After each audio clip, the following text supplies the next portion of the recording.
ये एरोप्लेन जो आप अभी देख रहे हैं इसके अंदर 50 किलो सोना रखा हुआ है और आप चाहे माने या ना माने लेकिन इसे चोरी करना बहुत जरूरी है। इतना जरूरी कि अगर कुछ ही घंटों में इसे चोरी नहीं किया तो उसकी वजह से लाखों लोगों को अपनी जान से हाथ धोना पड़ेगा। लेकिन सवाल ये है कि आखिर इतनी बड़ी चोरी करेगा कौन? कौन है जो एक उड़ते हुए प्लेन से जो जमीन से लिटरली हजारों फीट ऊपर उड़ रहा है उससे चोरी करने की सोचेगा भी? और दूसरा कारण ये भी है कि ये सोना किसी ऐरे गहरे आदमी का नहीं है, ये सोना है दुनिया के सबसे खतरनाक आदमी का। एक ऐसा आदमी जिससे अगर आपने आंख मिलाकर बात भी की तो वो आपकी आंखें नोच लेगा और उसके साथ चालबाजी करने वालों को तो वो बहुत बुरी मौत देता है। आपको लगेगा कि कोई बेवकूफ ही होगा जो अपनी मर्जी से उस सोने को चोरी करने की कोशिश करेगा, लेकिन ऐसा नहीं है क्योंकि बेवकूफ का जस्ट उल्टा शातिर होता है। और ये कहानी भी उन शातिर लोगों की है जो इस चोरी को अंजाम देने वाले हैं, फिर चाहे इसके लिए उन्हें कुछ भी करना पड़े। इन चोरों को सरकार ने खुद हायर किया था और इस चोरी के बदले उन्हें मिलेगी उनकी आजादी। मतलब अगर इन 5 लोगों ने इस चोरी को अंजाम दे दिया तो उनके पिछले सभी गुनाह माफ कर दिए जाएंगे और यहाँ तक कि वो अपनी पिछले चोरियों के चुराए हुए पैसे भी अपने पास रख सकते हैं। लेकिन आगे बढ़ने से पहले चलिए देखते हैं कि सरकार ने आखिर ये काम इन लोगों को ही क्यों सौंपा। इन चोरों के बारे में जानने के लिए हमें शुरू से शुरू करना होगा। अब क्योंकि ये पूरी मूवी एक नामुमकिन सी दिखने वाली चोरी के बारे में है, इसीलिए सबसे पहले हमें ये दिखाया जाता है कि इन चोरों में कितनी काबिलियत है। हमारी कहानी की शुरुआत होती है पेरिस से। आज यहाँ पर एक एनएफटी की नीलामी हो रही थी जिसे एनेट नाम के एक इंजीनियर ने बनाया था। ये एनएफटी कुछ नहीं बस एक हेलमेट था जिसके ऊपर ढेर सारे कैमरे लगे हुए थे। लोग धीरे धीरे अपनी बोली लगाना शुरू करते हैं और देखते ही देखते इस अजीब से दिखने वाले हेलमेट का भाव आसमान छूने लगता है। बोली लगाने वाले सभी लोगों ने अपनी पहचान छुपाने के लिए अपने चेहरे ढक रखे थे, लेकिन उन्हीं लोगों के बीच में हम साइरस नाम के एक आदमी को देखते हैं। साइरस ही वही चोर है जो आज यहाँ पर उस एनएफटी की चोरी को अंजाम देने आया है। हम देखते हैं कि इस पूरी नीलामी के दौरान इंटरपोल की पुलिस ने साइरस के ऊपर अपनी नजर बनाए रखी थी। ये जो लड़की जिसे आप देख रहे हैं इसका नाम एबी है और उसे पता है कि साइरस एक कॉन मैन है, इसलिए उसे पकड़ना उसकी लाइफ का एक इम्पोर्टेंट मिशन है। एबी ये देखकर बहुत हैरान थी कि साइरस अपनी बोली बढ़ाए ही जा रहा था, जबकि उसके पास लीगल डॉक्यूमेंट्स में फूटी कौड़ी भी नहीं थी। इनफैक्ट वो तो उस ऑक्शन में सबसे कंगाल आदमी था। हम देखते हैं कि साइरस $20 मिलियन में उस एनएफटी को खरीद लेता है और वो जैसे ही उसे रजिस्टर करने जाता है हम देखते हैं कि म्यूजियम में सिक्योरिटी अलार्म्स बजने लगते हैं। म्यूजियम में ये अलार्म्स तब बजते हैं जब कोई किसी कीमती चीज को उसकी जगह से थोड़ा भी हिलाने की कोशिश करता है, लेकिन वहाँ तो सब कुछ ठीक था, फिर ये अलार्म बजा कैसे? अब क्योंकि एनेट और साइरस के बीच में $20 मिलियन की डील हो चुकी थी, इसीलिए वो दोनों चुपके से उस म्यूजियम से बाहर निकल जाते हैं। इतनी अफरा तफरी में एनेट किसी से पूछता भी नहीं कि वो लोग कौन हैं, वो बस उन पर भरोसा करके उनके साथ चला जाता है। हम देखते हैं कि साइरस अपनी टीम के साथ एनेट को किडनैप करने आया था और जब एबी उसका पीछा करती है तो साइरस का क्रू मिलकर एबी के सारे रास्ते बंद कर देते हैं और हर बार की तरह इस बार भी वो उसके हाथों से फिसल जाता है। साइरस एनेट को अपनी बोट पर लाता है और हम देखते हैं कि ये तो बस एक मोटा लड़का था जिसे कुछ अमीर लोग बस ऐसे ही हवा में चढ़ाए हुए थे। उस रात वो सभी खूब पार्टी करते हैं और एनेट इस बात से बिल्कुल अनजान था कि दुनिया भर के अखबारों, न्यूज चैनल्स और मीडिया हाउसेस में सिर्फ उसी की किडनैपिंग के चर्चे हो रहे थे। एनेट जब नींद से उठता है तो वो टीवी पर अपनी न्यूज देखता है और समझ जाता है कि अब उसकी लग चुकी है। साइरस उसे कहता है कि देखो यार, हमने तुम्हें किडनैप नहीं किया, हम बस लोगों को तुम्हारी वैल्यू बताना चाहते हैं। साइरस उसे दिखाता है कि जब से वो किडनैप हुआ है तब से उसकी एनएफटी की वैल्यू $80 मिलियन हो चुकी है। वो उसे मोनालिसा पेंटिंग की कहानी सुनाता है। वो बताता है कि कैसे इस पेंटिंग की वैल्यू सिर्फ $25,000 थी। वो एक म्यूजियम में पिछले 400 सालों से पड़ी हुई धूल खा रही थी और किसी ने भी कभी भी उस पर ध्यान नहीं दिया।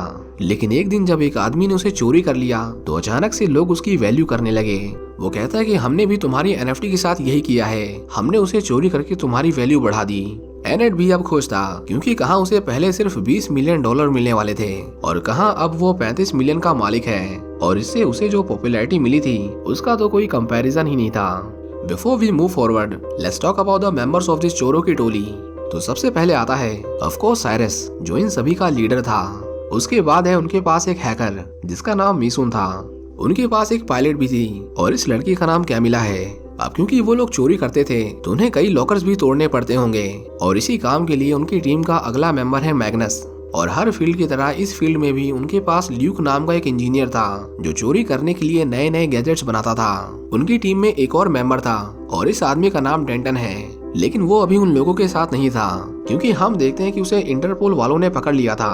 एबी उससे साइरस और उसके दोस्तों के बारे में पूछती है, लेकिन डेंटन ऐसे नाटक करता है जैसे कि उसे कुछ पता ही नहीं। एबी बहुत गुस्सा थी क्योंकि साइरस ने एक बार अपने फायदे के लिए उसका भी इस्तेमाल किया था और इसीलिए उसे पकड़कर जेल में डालना ही उसकी लाइफ की सबसे पहली प्रायोरिटी थी। लेकिन एबी का बॉस हक्सली उसे एक दूसरे मिशन पर अपॉइंट करना चाहता था। वो उसे यूगेंसन नाम के एक बैंकर के बारे में बताता है। यूगेंसन कंपनीज के स्टॉक वैल्यू को नीचे गिराकर गैर कानूनी तरीके से पैसे कमाता था और ये आदमी इतना पावरफुल था कि इंटरपोल को कभी इसके खिलाफ कोई सबूत नहीं मिले। हक्सली एबी को बताता है कि ये आदमी किसी भी कंपनी के स्टॉक को गिराने के लिए कुछ भी कर सकता है और पिछली बार तो उसने हद ही पार कर दी थी जब उसने एक पैसेंजर से भरे हुए पूरे प्लेन को आतंकवादियों के साथ मिलकर क्रैश करवा दिया था। लेकिन अफसोस आज तक इन सभी में उसकी इन्वॉल्वमेंट के कोई ठोस सबूत नहीं मिले। एबी को पता चलता है कि यूगेंसन फिर से एक टेररिस्ट ऑर्गेनाइजेशन के साथ मिलकर सिविलियंस पर हमला करवाना चाहता है। उसे ये करने के लिए बहुत सारे पैसे चाहिए थे जो उसके पास थे भी, लेकिन वो उस टेररिस्ट ऑर्गेनाइजेशन की पेमेंट गोल्ड के थ्रू करना चाहता है ताकि उसे कोई ट्रैक ना कर सके और अगर हम उसे ट्रैक ही नहीं कर पाएंगे तो वो कभी पकड़ा भी नहीं जाएगा। हक्सली एबी से कहता है कि उसे पता है कि वो गोल्ड कहाँ जा रहा है, लेकिन फिर भी हम उसे रोक नहीं सकते। हमें उस गोल्ड को किसी भी तरह यूगेंसन तक पहुँचने से पहले चोरी करना होगा ताकि उसकी ट्रांजैक्शन कभी पूरी ही ना हो सके। एबी ये सुनकर बहुत हैरान थी कि इंटरपोल खुद इस तरह के मिशन को अंजाम देने के लिए तैयार था। हक्सली उसे कहता है कि ऐसा कोई नहीं है जो इस काम को कर सकता है सिवाय साइरस के। वो चाहता था कि वो साइरस से बात करके उसे इस काम के लिए मनाए।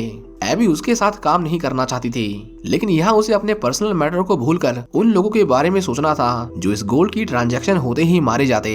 इसके बाद वो उसकी बताई हुई एक लोकेशन पर जाती है जहाँ पर साइरस उसका पहले से इंतजार कर रहा था। साइरस और एबी पहले एक रोमांटिक रिलेशनशिप में हुआ करते थे, लेकिन अब एबी उसे नफरत करती है क्योंकि दोनों की सोच और काम करने के तरीके अलग हैं। एक है जो क्रिमिनल्स को पकड़ती है और दूसरा है जो क्राइम करता है लेकिन कभी पकड़ा नहीं गया। एबी उसे इंटरपोल का वो ऑफर देती है जिसके बारे में उसके बॉस ने उसे बताया था, लेकिन जब साइरस को पता चलता है कि उसे यूगेंसन की जेब काटनी है तो वो उसे दूर से ही नमस्ते कह देता है क्योंकि उसे भी पता था कि वो कितना खतरनाक आदमी है। एबी उसे कहती है कि हमारे पास बेशक तुम्हारे खिलाफ कोई सबूत नहीं है, लेकिन तुम्हारे वो 3 दोस्त डेंटन, ल्यूक और मैग्नस, उन तीनों के खिलाफ हमारे पास पक्के सबूत हैं कि उन्होंने लंदन से एक फेमस पेंटर की पेंटिंग चुराई थी। दरअसल हुआ यह था कि साइरस ने जो $20 मिलियन की बोली लगाई थी वो उसने उसी पेंटिंग को ब्लैक मार्केट में बेचकर कमाए थे। साइरस जानता था कि वो तो बच जाएगा, लेकिन उसके दोस्त इसमें बुरी तरह से पीछे जाएंगे। वो इंटरपोल के लिए काम करने को तैयार था, लेकिन सिर्फ एक शर्त पर, और उसकी शर्त ये थी कि एबी भी उसके साथ इस मिशन पर रहेगी क्योंकि उसके साथ होने से इंटरपोल कल को ये नहीं कह सकता था कि ये मिशन उनका नहीं था। उसे पता था कि ये लोग दूसरों को इन मामलों में फंसाने से पहले एक बार भी नहीं सोचते। अब साइरस तो इस मिशन के लिए तैयार था, लेकिन उसकी टीम के बाकी के लोग नहीं, क्योंकि उन्हें एबी पर भरोसा नहीं था। साइरस उन्हें बताता है कि अगर हमने ये चोरी कर ली तो हमें अपनी बाकी की जिंदगी को इस तरह छुप छुप कर नहीं जीना होगा। दूसरी तरफ हम यूगेंसन को देखते हैं। उसे एक आदमी के बारे में पता चला था जिसे इंटरपोल वालों ने कुछ ही महीनों पहले अरेस्ट किया था। वो आदमी यूगेंसन से कहता है कि उसने इंटरपोल को उसके बारे में ज्यादा कुछ नहीं बताया, लेकिन यूगेंसन उसे कहता है कि तुमने उन्हें थोड़ा भी क्यों बताया था, और इतना कहकर उसके लोग उसे मार देते हैं। हक्सली ने प्लान किया था कि वो उस गोल्ड को उस प्राइवेट प्लेन तक पहुंचने से पहले ही चोरी कर लेंगे, लेकिन साइरस के दिमाग में कुछ और ही चल रहा था। उसके अकॉर्डिंग गोल्ड को जमीन पर चोरी करना इम्पॉसिबल था और ये काम उन्हें आसमान में ही करना होगा। हाँ, आपने बिल्कुल सही सुना, वो जमीन से हजारों फीट ऊपर इस चोरी को अंजाम देने वाले थे। वो लोग एक आदमी के पास जाते हैं जिसके पास एक मस्त हाईटेक जेट था, और उसकी खास बात ये थी कि वो गैर कानूनी था, क्योंकि इस बंदे ने उस प्लेन के अंदर इतनी मॉडिफिकेशन की थी कि ये प्लेन अब एक प्लेन ना होकर एक डिस्को बार बन गया था। साइरस उसे उस प्लेन के बदले एनेट की एक नई NFT देने का वादा करता है, और उसकी मंजूरी के बाद ये प्लेन अब उनका था। उस प्लेन को उड़ाने से पहले उन्हें बहुत से काम करने थे, जैसे कि सबसे बड़ा चैलेंज ये था कि वो उस प्लेन को एयरपोर्ट सिक्योरिटी रेडार से छुपाएं कैसे, क्योंकि अगर एक साथ 2 प्लेन रेडार में पकड़े जाते हैं तो उनकी सारी मेहनत पर पानी फिर जाएगा। मैग्नस साइरस को बताता है कि उसने उस लॉकर को खोलने के लिए जो लेजर बनाया है वो सिर्फ जमीन पर ठीक तरह से काम कर सकता है, क्योंकि ऊपर तो इतना ज्यादा टर्बुलेंस होता है कि वो लेजर ठीक से एक जगह पर कंसंट्रेट कर ही नहीं पाएगा। दूसरी ओर कैमिला अपने प्राइवेट प्लेन को उस कमर्शियल प्लेन के साथ ठीक से अलाइन करने की प्रैक्टिस करने लगती है, क्योंकि तभी वो उस गोल्ड को एक प्लेन से दूसरे प्लेन में ट्रांसफर कर पाते। सब कुछ उनके प्लान के अकॉर्डिंग चल रहा था, लेकिन इसी बीच हक्सली साइरस को मिलने के लिए बुलाता है। वो उन्हें बताता है कि हमें अपने खबरी की लाश मिली है और मुझे लगता है कि अब हमारे पास समय बहुत कम है। साइरस को डर था कि कहीं वो उसके दोस्तों के साथ भी वही ना करे जो उसने उस आदमी के साथ किया था। वो ह्यूक्सली को ये काम करने से मना कर देता है, लेकिन उसे मना करते ही इस बात का एहसास हो जाता है कि ये लोग मुझसे ये काम करवा कर ही मानेंगे, फिर चाहे उसके लिए ये हमें ब्लैकमेल ही क्यों ना करें। साइरस अपने दोस्तों को कहता है कि तुम में से कोई भी इस मिशन पर नहीं जाएगा, क्योंकि वो नहीं चाहता कि उसकी वजह से उनमें से किसी को भी कोई नुकसान पहुंचे। लेकिन साइरस के दोस्त भी उसकी फिक्र करते थे, इसीलिए उनमें से कोई भी उसे छोड़कर नहीं जाता, क्योंकि वो एक दूसरे के लिए जान भी देने को तैयार थे। उनके काफी प्लान करने के बाद भी उनकी रेडार वाली प्रॉब्लम सॉल्व होने का नाम ही नहीं ले रही थी, क्योंकि वो चाहे कितनी भी कोशिश कर लें, लेकिन उनके प्लेन को रेडार से हटा पाना नामुमकिन था। एबी उसे बताती है कि वो एक आदमी को जानती है जो एयरपोर्ट सिक्योरिटी में काम करता है, वो शायद हमारी मदद कर सके। साइरस और एबी उसके पास जाते हैं और उस आदमी को बताते हैं कि उसे सिक्योरिटी रेडार से एक प्लेन को गायब करना है। एबी उसे कहती है कि तुम ये करके लाखों लोगों की जान बचा सकते हो और तुम्हें हमारी मदद करनी चाहिए। लेकिन उस बेचारे आदमी को इंटरपोल के लोगों पर बिल्कुल भी भरोसा नहीं था। उसका मानना था कि ये लोग एक नंबर के धोखेबाज होते हैं और ये मुझे बाद में देशद्रोह के इल्जाम में जेल में डाल देंगे। पर साइरस उसे कहता है कि वो उसे इस काम के लिए $1 मिलियन देगा, जिसके बाद वो आदमी उनकी मदद करने के लिए तैयार हो जाता है। हम देखते हैं कि मी सुन ने एक डिवाइस बनाया था और ये डिवाइस उनके बहुत काम का था। इनफैक्ट उसके बिना वो कोई काम नहीं कर पाते, लेकिन उसमें दिक्कत ये थी कि वो दिखने में किसी बॉम्ब जैसा था, इसलिए उसे इस तरह प्लेन में ले जाने पर एयरपोर्ट पर ही उन्हें अरेस्ट कर लिया जाता। मी सुन उस बॉम्ब जैसे दिखने वाले डिवाइस के टुकड़े करती है और उसे डेली हाउस होल्ड आइटम्स के अंदर डालकर उन्हें छुपा देती है, ताकि सिक्योरिटी चेक के दौरान उन्हें कोई पकड़े नहीं। दूसरी तरफ यूगेंसन ने जिस प्राइवेट टेररिस्ट ऑर्गेनाइजेशन को आतंकवाद फैलाने का काम दिया था, वो यूगेंसन को नमूने के तौर पर एक शहर की वाटर सप्लाई मैनेजमेंट सिस्टम को हैक करके उस पूरे शहर को पानी में डुबा देते हैं। इस अटैक में ढेर सारे लोग मारे जाते हैं और ये तो बस अभी नमूना था, क्योंकि असली हमला वो उस गोल्ड की पेमेंट के बाद करने वाले थे। साइरस और उसके सभी लोग प्लेन में चढ़ जाते हैं। कुछ लोग इकोनॉमी क्लास में जाकर बैठ जाते हैं तो कुछ लोग बिजनेस क्लास में बैठे हुए थे। जब उनका प्लेन टेक ऑफ करने वाला था, तभी साइरस को ल्यूक का फोन आता है। वो कहता है कि उसे बहुत डर लग रहा है, इसलिए वो इस मिशन पर नहीं आ सकता।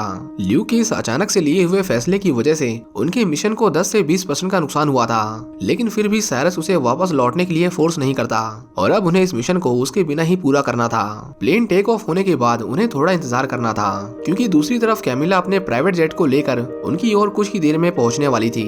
उस प्लेन की पहचान को छुपाने के लिए उन लोगों ने उस पूरे प्लेन को हल्की फाइबर की शीट से ढक दिया था और हर एक शीट पर कुछ कैमरे लगे हुए थे, सो दैट कैमिला देख सके कि वो प्लेन को सही डायरेक्शन में लेकर जा रही है कि नहीं, क्योंकि अगर उससे जरा भी चूक होती तो दोनों प्लेन्स आपस में टकरा जाते और कोई भी जिंदा नहीं बचता।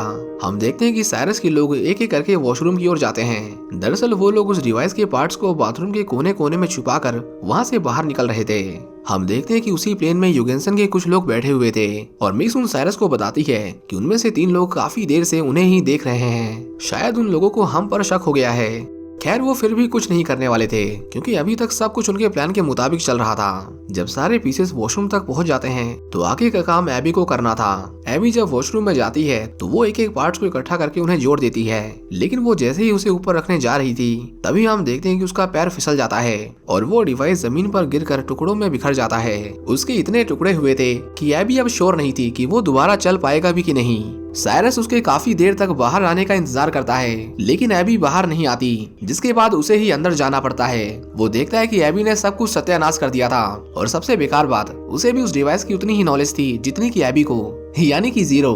उन्हें उस डिवाइस को जोड़ने में काफी टाइम लगने वाला था, लेकिन कैमिला अपने प्लान के अकॉर्डिंग उस पैसेंजर प्लेन से कांटेक्ट करने के बहुत करीब थी। वो उस प्लेन के इतने करीब आ गई थी कि अब एयरपोर्ट सिक्योरिटी पर बैठा उनका आदमी उसके प्लेन को अपने रेडार सिस्टम पर साफ साफ देख सकता था। वहाँ पर बैठी एक दूसरी एयर ट्रैफिक कंट्रोल ऑफिसर उसे उस दूसरे प्लेन के बारे में बताती है, लेकिन अब हैरी की एक्टिंग करने का टाइम आ गया था। वो उसे कहता है कि क्योंकि मैं चल नहीं सकता इसलिए तुम मेरा मजाक उड़ा रही हो, तुम्हें लगता है कि मैं अपना काम ठीक से नहीं कर सकता। जितनी देर में हैरी उस बेचारी औरत को ताने मार रहा था, उतनी देर में साइरस उस डिवाइस को एक्टिवेट कर देता है, जिसकी वजह से रेडार पर जो 2 प्लेन्स दिखाई दे रहे थे उनमें से एक प्लेन फिर से गायब हो जाता है। वो प्लेन सिर्फ रेडार पर गायब हुआ था, असल में कैमिला का जेट उस प्लेन के जस्ट नीचे था। हैरी पायलट को बताता है कि उनके आगे का मौसम बहुत खराब है, इसलिए उन्हें जल्द से जल्द अपने पास के किसी एयरपोर्ट पर लैंडिंग करनी होगी। अब एक पायलट को हमेशा एयर ट्रैफिक कंट्रोल्स के ऑर्डर्स मानने पड़ते हैं, भले ही आगे का रास्ता कितना भी साफ हो, लेकिन अगर उन्होंने मुड़ने के लिए कह दिया तो उन्हें वो फॉलो करना ही पड़ता है। प्लेन का कैप्टन जब इस बात की अनाउंसमेंट करता है तो योगेंसन के लोग समझ जाते हैं कि यहाँ कुछ तो गड़बड़ है। हम देखते हैं कि वो लोग अपने साथ एक गन को लेकर ट्रैवल कर रहे थे जिसे वो फटाफट असेंबल करने लगते हैं। दूसरी ओर मैग्नस मौका पाते ही उस प्लेन के बेसमेंट में चला जाता है। वैसे बिना क्रू की परमिशन के कोई भी बेसमेंट में नहीं जा सकता, लेकिन वहाँ तक जाने के बहुत रास्ते होते हैं, बस आपको कुछ स्क्रूज खोलने पड़ेंगे। हम देखते हैं कि जैसे ही वो प्लेन अपने रूट से डाइवर्ट होता है, कैमिला अपने एक ड्रोन पर ट्रैकर लगाकर उसे उस प्लेन के असली रूट की तरफ भेज देती है।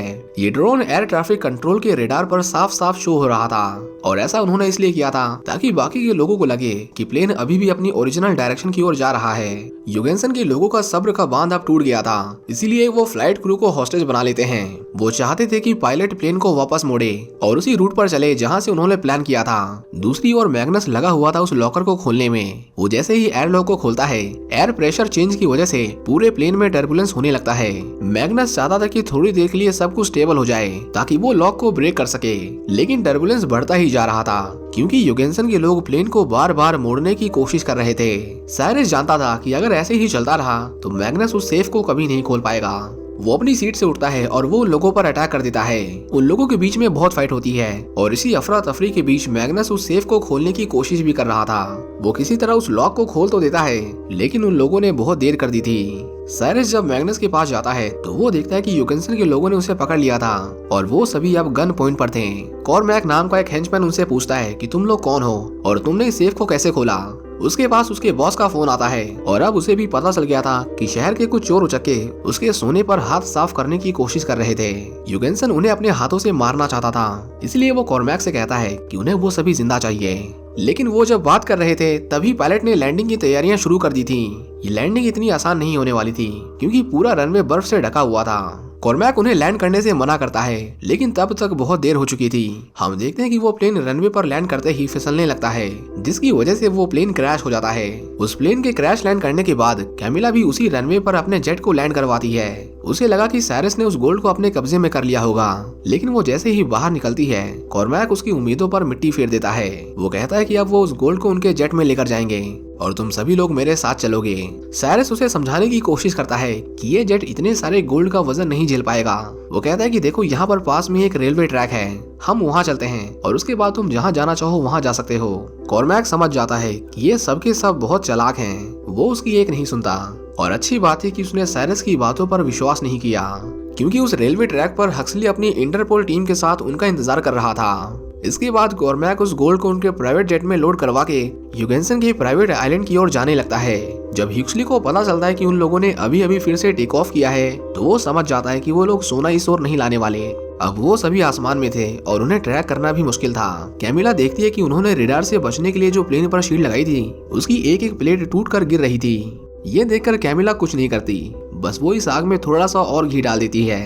वो प्लेन में इतना टर्बुलेंस क्रिएट करती है कि उसकी वजह से वो प्लेन एक बार फिर से एयर ट्रैफिक कंट्रोल के रेडार में कैप्चर हो जाता है। अब ह्यूक्सली को पता चल गया था कि वो लोग कहाँ हैं और उसे अगले कुछ ही मिनटों में अपनी लाइफ का सबसे इम्पोर्टेंट फैसला करना था। हक्सली नहीं चाहता था कि वो गोल्ड किसी भी तरह योगेंसन के पास पहुंचे, इसीलिए वो यूएस एयरफोर्स को उस प्लेन पर अटैक करने के लिए कहता है, ये जानते हुए भी कि एबी उस प्लेन में थी। उसके ऑर्डर के बाद यूएस एयरफोर्स के 2 फाइटर जेट उस प्लेन को ट्रैक करते हैं और उन्हें अपनी आइडेंटिटी कंफर्म करने की फाइनल वार्निंग दी जाती है। काफी देर इंतजार करने के बाद भी उन्हें रेडियो से कोई रिस्पॉन्स नहीं मिलता। हैरी उन्हें बचाने के लिए फाइटर पायलट से झूठ बोलता है। वो कहता है कि उस जेट के अंदर सिविलियंस हैं, इसीलिए उन्हें थोड़ी देर और इंतजार करना पड़ेगा। लेकिन पायलट्स को सॉलिड प्रूफ चाहिए थे। पायलट्स कहते हैं कि अगर उन्हें अगले कुछ मिनटों में इस बात का कंफर्मेशन नहीं आया तो हम इस प्लेन पर अटैक कर देंगे। दूसरी ओर साइरस और एबी योगेंसन के लोगों से लड़ रहे थे। उस जेट के नीचे एक बहुत बड़ी एलईडी स्क्रीन लगी हुई थी। एबी एक रिमोट की मदद से फाइटर्स को ये कंफर्मेशन देती है कि उस प्लेन के अंदर सच में सिविलियंस हैं, जिसके बाद मिलिट्री को इस मिशन को अबॉर्ट करना पड़ता है क्योंकि बिना किसी हायर अथॉरिटी के सिविलियंस पर अटैक करना उनके लिए बहुत बड़ा ऑफेंस हो जाता। ह्यूक्सली को ये बिल्कुल भी अच्छा नहीं लगता कि इन्होंने उस पर अटैक नहीं किया क्योंकि उनका प्लेन योगेंसन के आइलैंड के एकदम पास आ चुका था और अगर वो गोल्ड उसे मिल गया तो उसकी वजह से लाखों सिविलियंस मारे जाएंगे। हम देखते हैं कि जब वो जेट लैंड करने वाला था तभी एक फाइबर का टुकड़ा उस जेट के विंग से जाकर टकरा जाता है। इस टकराव की वजह से प्लेन का विंग डैमेज हो गया था। योगेंसन उस जेट को अपने पास आता हुआ साफ साफ देख सकता था, लेकिन उसे क्या पता था कि ये प्लेन उसकी ओर नहीं बल्कि उसके ऊपर लैंड करने वाला है। कैमिला अपनी पूरी कोशिश करती है कि वो उस प्लेन को सेफली रनवे पर लैंड करवा सके, लेकिन ये कर पाना नेक्स्ट टू इम्पॉसिबल था और रनवे को टच करते ही उनका प्लेन आउट ऑफ बैलेंस होकर रगड़ता हुआ क्रैश हो जाता है। हम देखते हैं कि वो सारा गोल्ड उस प्लेन से नीचे गिरकर सड़क पर बिखर जाता है।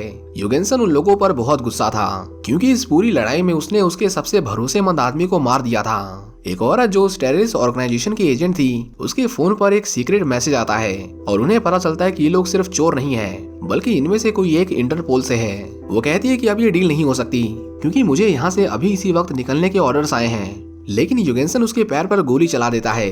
वो कहता है कि उसे ये डील करनी होगी, वो इस तरह पीछे नहीं हट सकती। वो औरत गन पॉइंट पर होने के बाद भी उसे डील करने से मना कर देती है, जिसके बाद यूगेंसन उसे मार देता है। उसका अगला निशाना साइरस और उसके लोग थे। साइरस उससे झूठ बोलता है कि वो एजेंट मैं ही हूँ, तुम मुझे मार दो क्योंकि ये सारे लोग बस सिविलियंस हैं। यूगेंसन उसे शूट करने ही वाला था कि तभी वहाँ पर पुलिस आ जाती है। वो उसे चारों ओर से घेर लेते हैं और पुलिस के सामने वो किसी को गोली नहीं मार सकता था। यूगेंसन उन्हें कहता है कि वो इन लोगों को नहीं जानता, ये लोग अचानक से ही मेरे प्राइवेट आइलैंड पर आ गए, इसीलिए मुझे इन पर गन पॉइंट करनी पड़ी। मेरा इन्हें मारने का कोई इरादा नहीं था। यूगेंसन यहाँ तक भी कहता है कि इस औरत को भी इन लोगों ने मारा है। उसे यकीन था कि कोई भी उसे जेल नहीं भेज सकता, लेकिन उसे क्या पता था कि उसकी सारी हरकतें रिकॉर्ड हो चुकी थीं। हम देखते हैं कि कैमला ने नेविगेशन के लिए जो जेट पर कैमरेज लगाए थे, उनमें से एक कैमरा ने यूगेंसन को उस औरत पर गोली चलाते हुए रिकॉर्ड कर लिया था और इंटरपोल के लिए इतना सबूत काफी था उसे गिरफ्तार करने के लिए। जब एबी को पता चलता है कि हक्सली ने ही एयरफोर्स को उन पर अटैक करने के लिए कहा था, तो वो उसे जोर से थप्पड़ मारती है। हक्सली उसे समझाने की कोशिश करता है, लेकिन एबी ने फैसला कर लिया था कि अब वो इस डिपार्टमेंट के लिए काम नहीं करेगी। वो अपनी पोस्ट से रिजाइन कर देती है और साइरस के साथ वहाँ से चली जाती है। इसके कुछ हफ्ते बाद हम साइरस और एबी को एक साथ देखते हैं। ये दोनों अब एक दूसरे को डेट कर रहे थे और वो दोनों काफी खुश थे। वैसे इन सब चोरी के पूरे प्रोसेस में मैं आपको एबी की कहानी बताना तो भूल ही गया, क्योंकि उसकी भी इस मिशन में उतनी ही इंपॉर्टेंस थी जितनी की बाकी लोगों की। दरअसल एबी जब छोटी थी तो उसकी माँ स्कूल में बच्चों को पढ़ाती थी।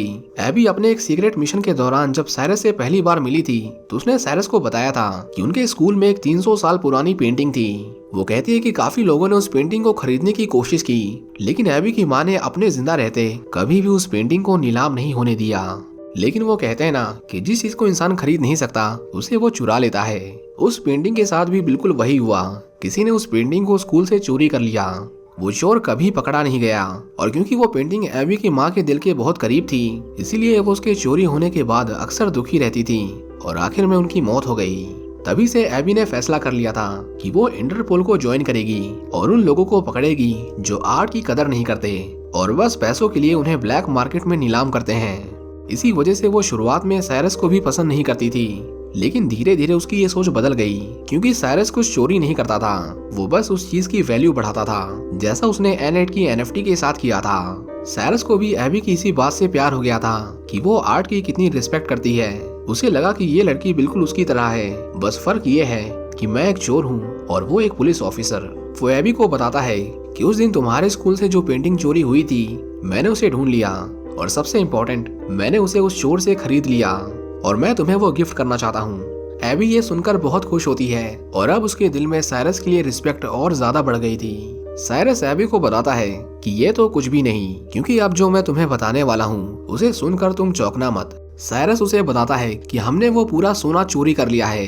एबी को लगा कि वो मजाक कर रहा है, लेकिन ऐसा नहीं था, वो सच बोल रहा था। उन्होंने सच में पूरा सोना चोरी कर लिया था। दरअसल हुआ ये था कि उन्होंने फेक गोल्ड की एक दूसरी कैरेट बनाई थी और उस कैरेट को भी यूगेंसन के सोने के साथ ट्रांसपोर्ट किया जा रहा था। जब मैग्नस ने वो सेफ खोली थी तो उसने मौका पाते ही असली वाले गोल्ड को उनके नकली वाले गोल्ड से बदल दिया था। इसका मतलब इतनी देर से वो जिस सोने के लिए लड़ रहे थे वो असली गोल्ड था ही नहीं। हमें ये भी पता चलता है कि ल्यूक यानी कि उनका वो इंजीनियर जिसने मिशन पर आने से मना कर दिया था, वो भी उनके प्लान का एक हिस्सा था। दरअसल उसका काम था कि जब मैग्नस असली गोल्ड को प्लेन से गिरा दे तो उस गोल्ड को सही सलामत जमीन पर लैंड कराना, और इस तरह उन लोगों ने एक ही तीर से 3 निशाने लगाए थे।